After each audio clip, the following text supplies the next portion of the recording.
안녕하세요. 오늘도 사연 살롱을 찾아주셔서 감사합니다. 인생의 황혼기를 보내고 있는 남성입니다.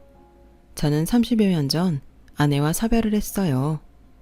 부모님의 성화에 못 이겨 나갔던 선자리에서 만난 사람이었기에 남다른 애틋함은 없었습니다. 그래도 함께 가정을 이루기로 약속한 이상 가장 노릇을 충실히 이행하며 살았다고 자부합니다. 아내를 비롯해 자식들의 생일도 꼬박꼬박 챙기고 외도는 물론 접대용 술자리에서도 직업 여성들과 어울려 본 적이 없을 정도니까요. 딱 하나 아내에게 미안한 점이 있다면 제 첫사랑의 대상이 아내가 아닌 다른 사람이었다는 정도겠네요.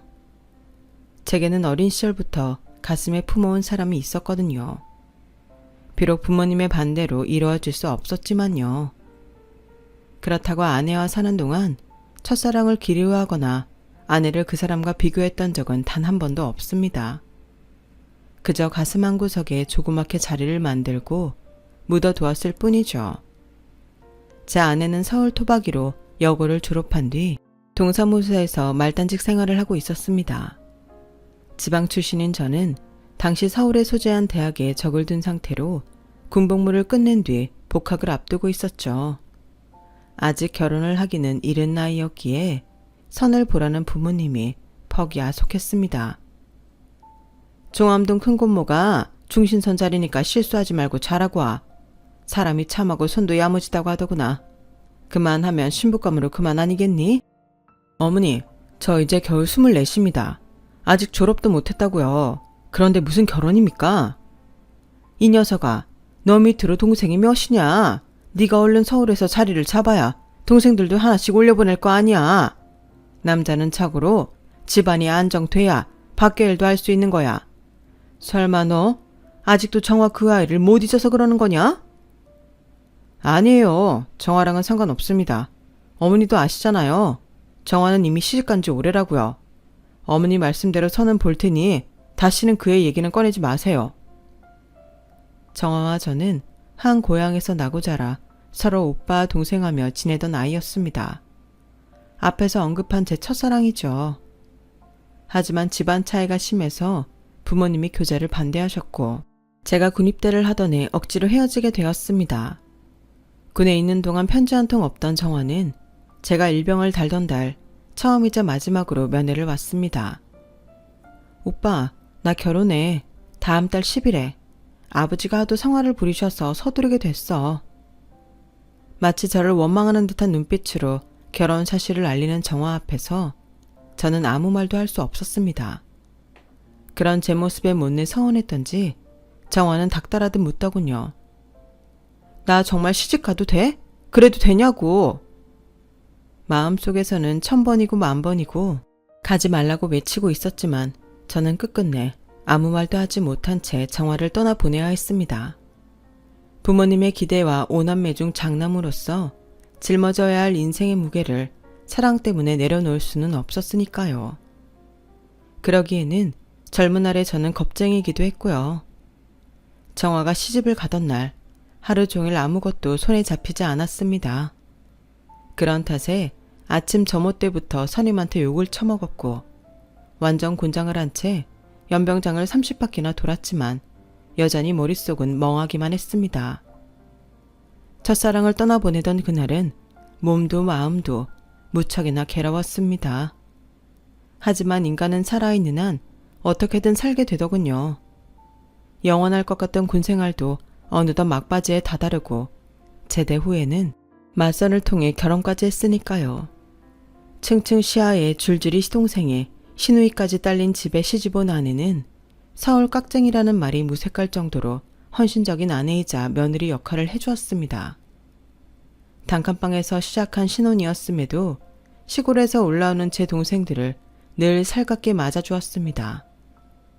눈치 없게 시도 때도 없이 드나드는 시동생들과 시누이들로 신혼의 재미는커녕 잠자리 한번 편히 가질 수 없었지만 아내는 내색 않고 참아내더군요. 제 결혼에 중신을 사주신 고모님은 본가에 내려올 때마다 입이 닳도록 제 아내 칭찬을 하곤 하셨죠. 내가 사람 보는 눈은 있다니까. 어디서 저런 며느리감을 구해? 시부모한테 깍듯하지, 시누이 시동생한테 나긋나긋하지. 살림 솜씨는 또 얼마나 야무진지 비닐봉투 하나 허투루 버린 적이 없어요. 우리 큰조카가 장가 한번 잘 갔지? 그렇고 말고 옳게도 그렇게 생각하지? 네, 그러네요. 며느리 잘 들여서 저도 한시름 났습니다. 버릴 게 하나도 없는 애예요. 제 아내 앞에선 단 한 번도 칭찬을 않던 깐깐한 어머니였지만 그래도 뒤에서는 제 아내 칭찬을 하실 정도였어요. 아내는 결혼 후 이듬해 첫 아들을 낳고 두 해 뒤에 딸아이를, 그리고 또다시 두 해 뒤에 아들을 하나 더 낳아 세 아이의 엄마로서의 역할에도 충실했습니다. 아내는 식빵을 하나 사도 촉촉한 부무드러운 샌드위치를 만들어 먹이고, 테두리는 따로 잘라 두었다가 튀긴 뒤 설탕을 뿌려 애들 간식까지 해결할 정도로 야무진 사람이었습니다. 얼마 안 되는 제 월급을 쪼개 살림을 살고 시골에 있는 제 동생들 학비까지 대야 했으니 늘 돈에 쪼들렸을 텐데도 돈 없다고 타박하는 적이 없던 사람이죠. 저는 그런 아내에게는 늘 고마운 마음뿐이었습니다. 대학 졸업 후 꽤 인지도 있는 무역회사에 취직해서 1년에 3분의 1가량을 해외에서 보내야 했던 저를 대신에 아내는 가장 노릇까지 해야 했습니다. 피곤한 삶이었을 텐데 단 한 번도 불평 불만 없이 해냈던 걸 생각하면 제 아내지만 참 대단한 사람이었죠. 그래서 저 역시 가정에 충실하고자 노력했던 것 같습니다. 당신은 전생에 무슨 죄를 지었길래 나 같은 놈이랑 결혼을 했나 몰라. 당신 정도면 더 멋진 남자 만나 고생 않고 살 수 있었을 텐데. 알긴 안 해요. 매번 말로만 그러지 말고 손가락에 금부채라도 끼워주면서 그런 소리 하세요. 당신은 매번 립서비스 뿐이더라. 알았어. 내가 퇴직할 때 당신한테 금두꺼비 하나 사줄게. 그거 팔아서 옷을 사든 여행을 가든 당신 마음대로 해. 아무 소리 안 할 테니까. 아유, 두꺼비 받으려면 오늘부터 당신 퇴직하는 날만 손꼽아 기다려야겠네요. 하지만 아내가 기다리던 그날은 오지 않았습니다. 첫 아들이 대학을 졸업하던 해, 아내는 아들의 졸업식도 참석하지 못한 채 혈액암으로 병상에서 세상을 떠났으니까요. 아내가 없는 집은 하루아침에 모든 게 엉망이 될 정도로 혼란 그 자체였습니다. 장례식을 마치고 바로 업무에 복귀해야 했던 저로서는 아이들을 돌봐줄 여력이 없었고, 혹여 시간이 허락됐다고 해도 제 손으로 할 줄 아는 게 뭐가 있어야죠. 늘 모든 걸 아내한테 떠넘기고 살았으니까요. 그런 탓에 저와 세 아이는 아내의 빈자리를 고스란히 받아들여야 했습니다. 고작 한 사람이 사라졌을 뿐인데 그 빈자리는 너무도 컸지만 별 수 있습니까? 떠나보낸 후에야 아내의 소중함을 절실히 느낄 뿐이었죠. 집안에 여자가 하나뿐이라 자연히 집안일은 딸아이가 도맡아 하게 되었습니다. 사내 아임에도 종달새처럼 하루 종일 지엄마 옆에서 조잘대던 막내 아들은 기가 푹 죽어서는 하루가 다르게 말수가 줄어들었고요. 집안을 가득 채우던 아내의 쾌활한 웃음소리가 사라진 자리에는 무거운 침묵만 가득했습니다. 퇴근길 발걸음이 무거울 정도로 말입니다. 어느새 장성한 아이들은 하나둘 가정을 이뤄 집을 떠나게 되었고, 그럴 때마다 곳간에 쌓아둔 쌀가마를 비워내듯 모아둔 재산은 제 손에서 빠져나가기 시작했습니다. 아내 앞으로 나왔던 암보험금도 딸아이 결혼을 시키면서 털어먹었고, 막내 아들 녀석을 장가 보낼 때는 제 퇴직금 중 일부를 떼어주어야 했죠. 주변에선 자식들한테 다 떼어주고 나면 뭐가 남냐고 네 살 국나 하라고들 했지만 제 엄마 대신 제가 해줄 수 있는 건 그것뿐이라는 생각에 하나도 아깝지 않았습니다. 자식들한테 나눠줄 수 있는 부모라서 다행이다 생각했었죠. 동화 속 행복한 왕자처럼 말입니다. 하지만 장성한 자식들은 그 정도로는 양이 차지 않았던 모양입니다. 시집 장가를 보낸 후에도 툭 하면 제게 찾아와 손을 벌리기 일쑤였거든요. 아빠, 우리 그이가 희망퇴직 명단에 올랐지 뭐예요? 아니, 아직 40도 안 된 사람을 내쫓는단 말이냐? 세상 참.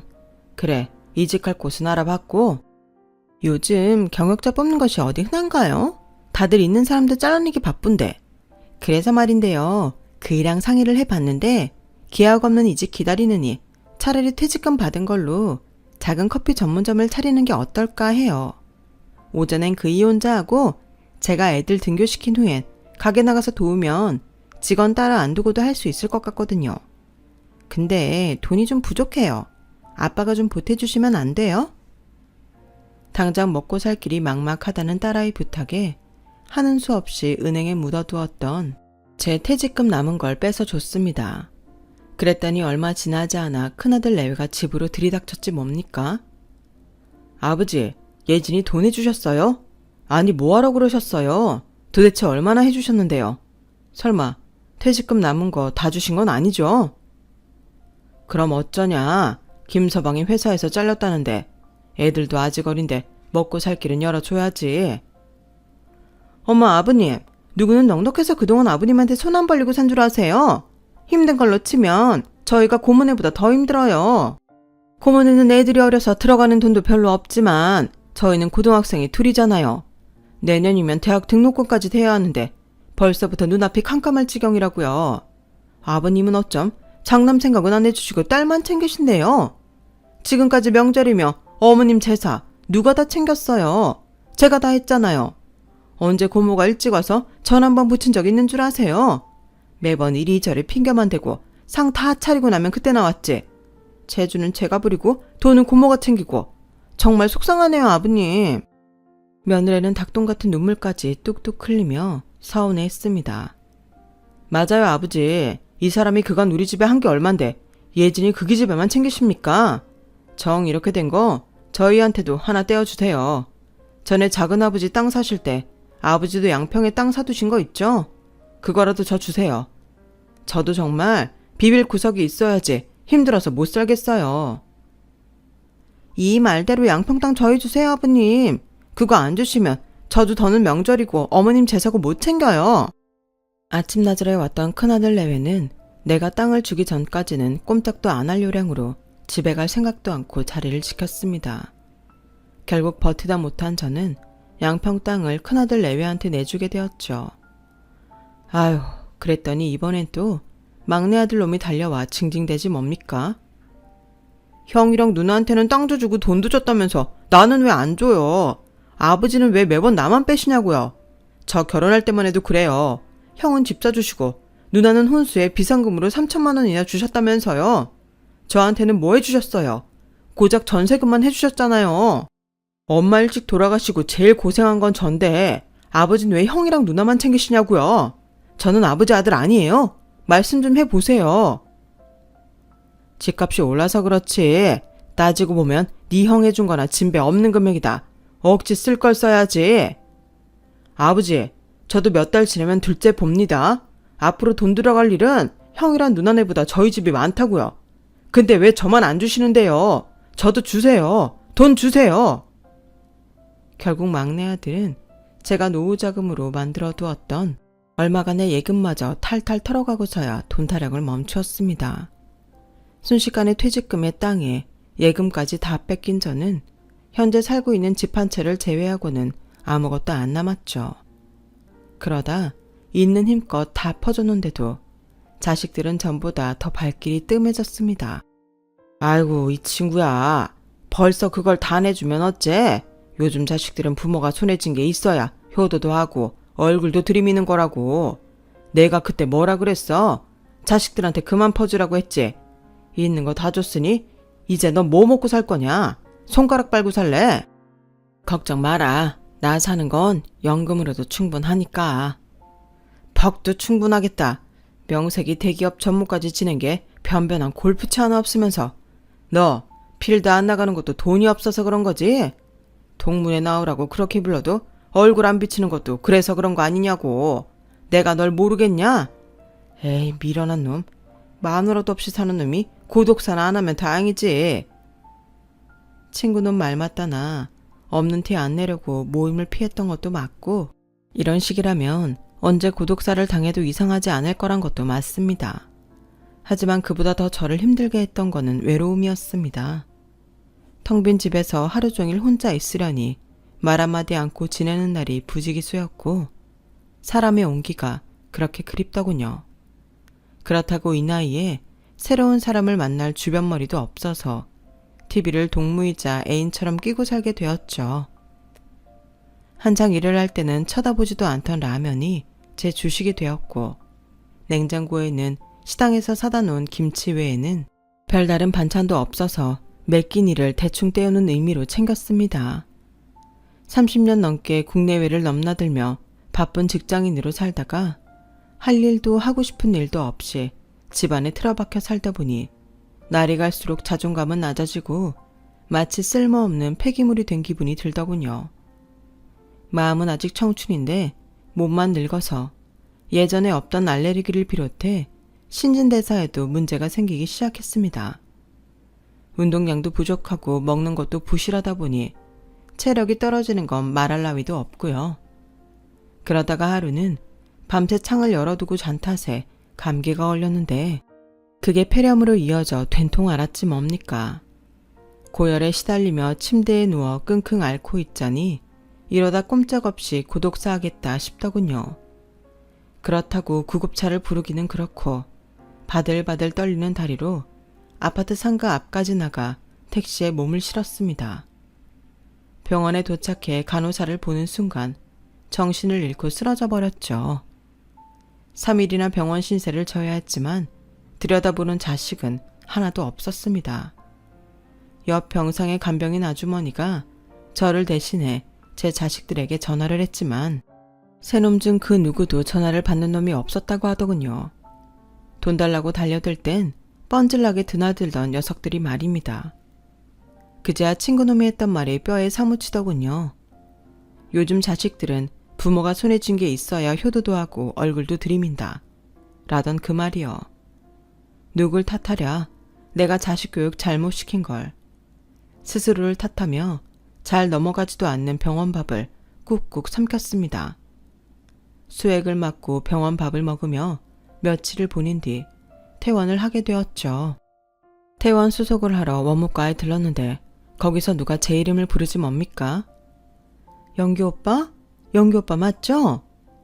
저를 부르는 소리에 고개를 돌려보니 제 또래의 여자가 환하게 웃으며 저를 보고 있더군요. 제 첫사랑 정화였습니다. 얼굴 곳곳에서 세월의 흔적을 느낄 수 있었지만 그래도 다행히 예전의 모습이 많이 남아있더군요. 정화는 환자복 차림의 저를 보고는 긴장한 눈빛으로 물었습니다. 오빠, 어디 아픈 거예요? 도대체 어디가 얼마나 아프길래 입원까지 한 거예요? 아, 별거 아니야. 감기가 심해져서 한 며칠 입원해 있었어. 그나저나 오랜만이구나. 그간 잘 지냈니? 어제 만나고 헤어진 사람처럼 차갑게 대하는 정화와 달리 저는 그간의 세월이 만든 거리감에 퍽 어색했습니다. 그런 제 표정을 본 정화도 그제야 약간의 거리감을 두는 것 같더군요. 그러게요. 오랜만이네요. 근데 가족들은 어디 가고 오빠가 퇴원 수속을 하세요? 아내분은 어디 가셨어요? 아, 그게 그 사람이 세상 떠난 지 좀 됐어. 애들은 지들 사는데 바쁠 것 같아서 내가 연락 안 했다. 차마 자식들한테 연락이 닿지 않아 직접 움직이게 됐다는 말을 할 수 없었어요. 정화는 같은 성당에 다니는 분이 입원을 해서 문병을 마치고 가는 길이라고 하더군요. 오빠, 보호자도 없는 것 같은데 내가 집까지 데려다 줄게요. 나 차 가져왔어요. 아니야, 바쁠 텐데 그냥 가봐. 우리 나이에 바쁠 일이 뭐 있어요. 이참에 오빠 사는 모습도 좀 보고 싶고. 결국 정화 소원에 이끌려 차를 얻어 타게 되었습니다. 집에까지 가는 동안 정화는 자신이 살아온 얘기를 들려주었습니다. 대략적인 얘기였지만 남편과는 결혼하고 3년 만에 파경을 맞았다고 하더군요. 그 사람이 도박에 손을 대고 있더라고. 도박빚 갚으려고 우리 아버지 재산 노리고 나랑 결혼했다는 것도 뒤늦게 알게 됐지 뭐.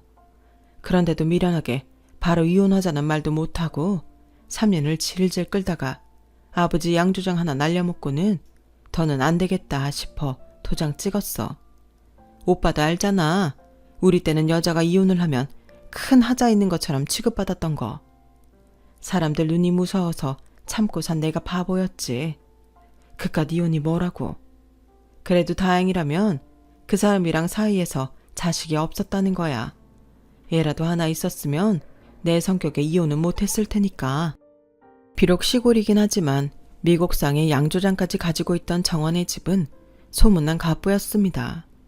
소장농이던 저희 집과는 천지 차이였죠. 저희 아버지가 정화의 부친 땅에서 농사를 짓고 살았던 탓에 정화와의 교제를 그렇게 반대하셨습니다. 혹여 두 사람 사이가 알려지면 농사 짓던 땅까지 뺏길까봐 전전긍긍하시던 부모님 모습에 저는 정화에 대한 마음을 접을 수밖에 없었고요. 이런저런 얘기를 나누다 보니 어느새 저희 아파트 앞까지 도착했고 굳이 안에 들어와 보겠다는 정화의 성화에 함께 집까지 오게 되었습니다. 막상 현관문을 열려니까 그제야 집이 잔뜩 어질러진 상태라는 게 떠오르더군요. 괜찮아. 호랍이 혼자 사는 집인데 어련하겠어. 흉 안 볼 테니까 어서 문이나 열어. 우리 나이에 내외할 일 있어? 나이가 들면 여자가 더 용감해진다더니 저보다 정화가 더 화통하게 굴더군요. 예전엔 그렇게 수줍음이 많던 아이였는데 말이죠. 창문도 닫은 채 며칠 집을 비웠다고 집 안에선 퀴퀴한 냄새가 가득했습니다. 아우, 호라비 냄새. 오빠, 일단 청소부터 해야겠다. 이런 집에서는 멀쩡하던 사람도 병 걸리겠어. 정화는 손가방을 내려놓기가 무섭게 베란다 창을 활짝 열고는 청소부터 시작했어요. 청소를 시작으로 온 집안 빨랫감을 죄다 모아서 세탁기를 돌리고 내친 김에 장까지 받아가 저녁상까지 차려주었죠. 오랜만에 사람 온기가 느껴지는 집에서 따뜻한 집밥을 마주하니 순간 목구멍이 쎄해지더군요. 숟가락도 들지 못하고 밥상을 내려다보는 저를 본 정화가 지가 오히려 울컥해서는 촉촉한 목소리로 말했습니다. 영규 오빠 많이 약해졌네. 이깟 밥상 하나에 감동시계나 한 거야? 그러게나 말이다. 집사람 떠나보내곤 집에서 밥도 한 번 먹은 게 손에 꼽을 정도니까. 나이가 들어 그런가 이젠 사람 손이 제일 그리워. 자식들 다 컸다고 떠나버리고 회사에서도 이젠 내가 필요 없다고 그러고 내가 쓸모없는 존재가 된 것 같더라고. 옆에서 같이 부대껴줄 사람이라도 있었다면 덜 외롭고 덜 초라했을 텐데 그걸 혼자 견디려니 마음만 약해지고 그런다. 오랜만에 만난 너 앞에서 내가 참 못난 꼴만 보이게 됐네. 못나기는 어디가 못나. 오빠는 여전히 내 눈에 멋지기만 한걸. 오빠가 왜 쓸모없는 존재야? 그 큰 회사에서 수십 년이나 버틴 사람인데 필요 없으면 회사에서 오빠를 잡아뒀겠어? 어림도 없지. 그리고 자식들은 뭐 지들 손으로 컸나? 다 오빠 손으로 벌어다 먹이고 입히고 해서 키운 건데. 안 그래? 오빠는 쓸모 없어진 게 아니야. 그동안 힘들게 열심히 살았으니 이제 좀 즐기고 살라고 하늘에서 여유 시간을 준 거야. 그러니까 쓸데없이 약해지지 말고 앞으로 남은 인생을 어떻게 즐기고 살까 궁리나 해. 같이 놀 사람 없으면 나 불러도 좋고 젊을 때 못한 사랑 지금이라도 하면 되잖아. 그날 정화의 용감한 한마디 덕분에 우리는 못다한 사랑을 다시 시작하게 되었습니다. 서로의 집을 오가며 지내던 우리는 살림을 합치기로 했고 기왕 함께 살기로 한 거 동거인이 아닌 배우자로 맡고 싶었습니다. 오빠, 이 나이 먹고 재혼을 하려니 왜 이렇게 남사스러운지 모르겠어. 애들이 우리 결혼 허락해 줄까? 애들이 무슨 상관이야. 지 애비가 쓰러져 죽든 말든 상관도 안 하는 놈들인데. 난 걔들한테 이미 줄 건 다 줬고 자식들 부양받고 살 생각도 없어. 애들이 반대해도 이 결혼 난 할 거야. 그러니까 정화 너도 괜히 우리 애들 눈치 볼 필요 없어. 생각 같아선 바로 혼인신고부터 하고 싶었지만 정화가 하도 애들 허락부터 받자고 졸라서 나를 잡아 애들을 집으로 불렀습니다. 따로 결혼식을 할 생각은 없다. 그래도 혼인신고는 하고 살 생각이다. 아버지, 그게 무슨 소리예요? 그 나이에 무슨 재혼을 해요? 오빠가 좀 말려봐. 그래요, 아버지. 다 늙어서 동네 창피하게 왜 그러세요? 그냥 사시는 날까지 두 분이 함께 살면 그만이잖아요. 그냥 그렇게 끝내세요. 뭐야 이놈아? 그렇게 끝내? 살 날 얼마 안 남았으면 대충 살다가 뒤지라는 거냐? 태어나는 데는 순서 있지만 가는 데 순서 없다고 그랬어. 내가 내일 죽을지 100살까지 살지 네가 어떻게 알아? 난 애당초 니들 허락받을 생각은 없었다. 그래도 저 사람이 니들 의견 들어보자고 해서 마련한 자리일 뿐이야. 그러니까 이 결혼에 대해 왈가왈부할 생각들 말아라. 자식들의 반대에도 불구하고 우리는 혼인신고를 했습니다. 그런데 저 혼자 살 때는 거들떠도 안 보던 녀석들이 마치 순번을 짠 것처럼 아들놈들과 딸 며느리가 하루가 멀다 하고 집으로 찾아오더군요. 비록 다 늙어서 하는 재혼이기는 하지만 그래도 신혼이라고 할 수 있는데 자식들이 수시로 찾아드니 귀찮기도 하고 불편하기 그저 없었습니다. 그런데도 정화는 자식들 편을 들어주더군요. 오빠, 애들이 오빠 걱정돼서 찾아오는 건데 싫은 티 좀 그만 내요. 내 부모 나 몰라라는 자식들도 많다는데 애들이 기특하지도 않아요. 기특하기는 개뿔, 걔들이 괜히 드나드는 것 같아. 그게 다 너 감시하느라 그런 거야. TV에서도 나오더라. 늙은 부모가 재혼한다니까 지들 유산 뺏길까봐 결혼 반대한다는 얘기. 그게 지들 돈이야. 유산을 남겨주면 고마운 거고 안 남겨주면 할 수 없는 거지. 어디서 대도 않게 멀쩡히 살아있는 부모 앞에서 계산기부터 두드리는 건지. 하긴 남의 자식들 욕할 거 없지. 내 새끼들도 다 똑같으니까. 길어야 한 달 정도 찾아오겠거니 했던 자식들은 석 달이 되도록 줄기차게 찾아왔어요. 그래서 참다 못해 한 소리를 하곤 애들을 못 오게 했더니 저 몰래 정화한테 수시로 전화를 했던 모양입니다. 저기요, 아주머니가 우리 아빠한테 저희들 못 오게 하라고 한 거 맞죠? 제가 이런 말까지는 안 하려고 했는데 다 늙어서 인생 왜 그렇게 사세요? 제가 아주머니 속셈 모를까봐 그래요. 우리 아빠 죽으면 그 집 챙기려고 그러는 거잖아요. 어떻게 우리 아빠를 꼬셔서 혼인신고까지 했는지는 모르겠지만 저희 그렇게 쉽게 그 집 안 남겨드려요. 그러니까 한몫 챙길 생각 추호도 하지 말라고요. 전화로 협박에 가까운 망발을 하는 것도 모자라 톡하면 문자로 정화를 괴롭혔던 모양입니다. 이 모든 건 재혼하고 1년도 안 돼 갑자기 정화가 사라지고 난 뒤에 정화 지인을 통해 전해들을 수 있었어요. 하루아침에 증발하듯 사라진 정화를 찾으려고 전국 방방 곳곳을 뒤지고 다녔지만 흔적조차 찾을 수 없었습니다. 정화가 하던 서울 외곽의 한식당과 화원, 고향에 있는 양조장까지 다 찾아갔지만 직원들 중 누구 하나 정화의 소식을 아는 사람이 없었어요. 그러다 그중 정화 밑에서 20년 가까이 일해온 정 씨를 통해 생각지도 못한 말을 전해 듣게 되었습니다. 사장님 성격으로 봐서 대책 없이 잠수를 탈 분은 아니라고 생각해요. 그래서 말인데요. 혹시 자제분들이 저희 사장님을 어떻게 한 건 아닐까요? 아니, 이 사람이 말이면 단 줄 알아요. 내 자식들이 조폭입니까? 멀쩡한 사람을 뭘 그렇게 해요. 제 말이 심했다면 사과드릴게요. 하지만 저도 보고 들은 게 있어서 그럽니다. 어르신께서는 모르시겠지만 그동안 자녀분들이 저희 사장님을 많이 괴롭혔어요. 전화로 협박하는 건 기본이고 문자에 욕설까지 섞어서 얼마나 괴롭혔는데요. 사장님이 집에 휴대폰 놔두고 사라지셨다고 했죠. 그럼 문자 내역부터 확인해 보세요. 옆에서 제가 봐도 정말 너무하다 싶었어요. 한 번은 화원까지 자녀분들이 몰려와선 저희 사장님 머리채까지 잡았었다고요. 전부 믿을 수 없는 말들이었어요. 아무리 자식들이 제 재혼을 반대하기는 했지만 그렇다고 새어머니 머리채까지 잡았다뇨. 그래서 부랴부랴 정화의 휴대폰 문자 내역을 확인했는데 세상에 정씨 말이 하나도 틀린 게 없더군요. 이건 시정 잡배들이라 하는 짓거리 그 자체였어요. 통화 내역에도 자식들과 며느리가 수시로 전화했던 흔적이 있더라고요. 이래서 종족을 감추고 사라진 건가 하는 생각이 들자 이대로 가만히 있을 수는 없었어요. 그리고 내심 정화가 스스로 사라진 게 아니라 어쩌면 내 자식들이 정화를 숨긴 게 아닌가 하는 생각까지 들더라고요. 생각이 거기까지 미치자 더는 안 되겠더라고요. 그래서 경찰서에 정화의 휴대폰을 들고 가 사건 의뢰를 했습니다. 아비가 자식들을 의심한다는 게 못할 짓인 거는 알지만 솔직히 그때는 거의 확신을 가지고 있었던 것 같네요. 처음에 문자 내용만으로는 제 자식들이 정화를 어떻게 했을 거라고 보기 힘들다고 하던 경찰들은 자식들을 불러 신문을 해보고는 어느 정도 확신이 들었던 모양입니다.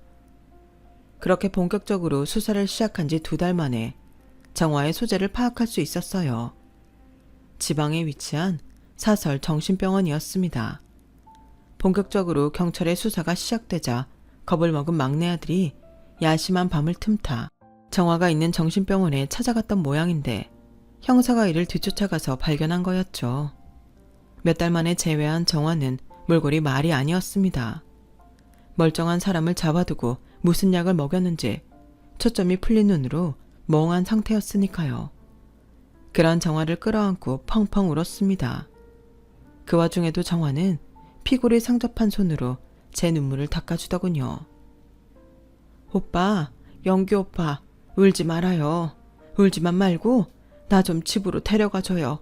여기는 너무 무서워. 미안하다. 내가 미안해.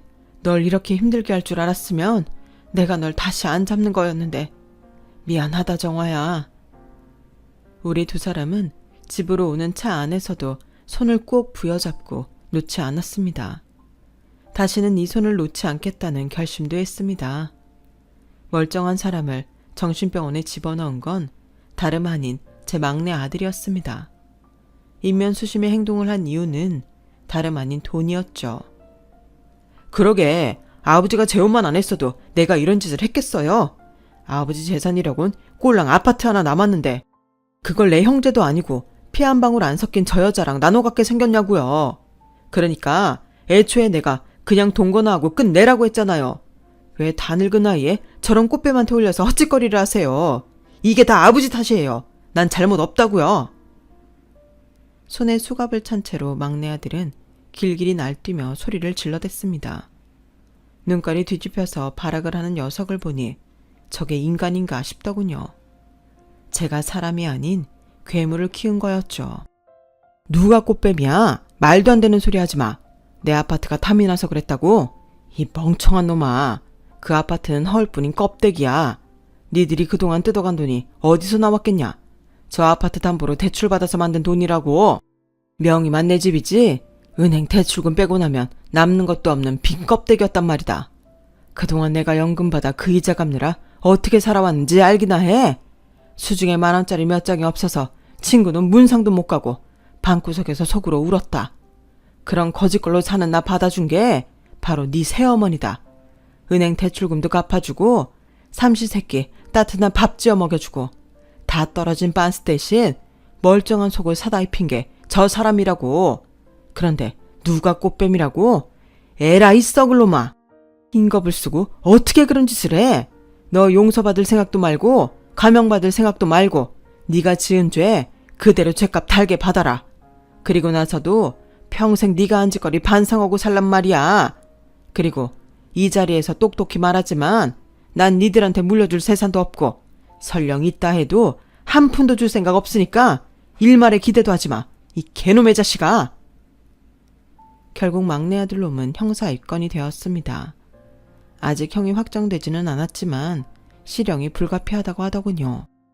이번 일을 통해 제 재정 상태는 물론 지 새어머니가 엄청난 재력가라는 사실을 뒤늦게 알게 된 자식들은 어떻게든 잘 보이려고 하루가 멀다 하고 집에 찾아왔지만 대문조차 열어주지 않았습니다.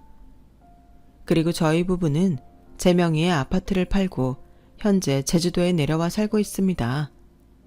일련의 사건으로 충격을 받은 정화의 심신 안정을 위한 목적도 있지만 둘만의 신혼을 즐기고 싶은 마음도 있었거든요. 우리 세대한테 최고의 신혼여행지는 단연 제주도니까요. 다행히 제주도에 내려와 살면서 정화는 많이 안정이 되었고 빠른 속도로 예전의 모습을 찾아가고 있습니다. 이제는 서로를 의지하며 행복한 시간을 누리는 것만 남았죠. 그런 의미에서 인생의 황혼기에 다시 만난 첫사랑을 위해 다시 한번 기지개를 켜볼 생각입니다. 100세 인생을 살기에 아직 저는 청춘일 뿐이니까요. 여러분들도 항상 청춘이시길 소망합니다. 지금까지 제 사연을 들어주셔서 감사합니다. 여러분, 사연 댓글에 응원과 현명한 조언 부탁드려요. 좋아요와 구독은 저에게 큰 힘이 됩니다. 오늘도 좋은 일 가득하세요.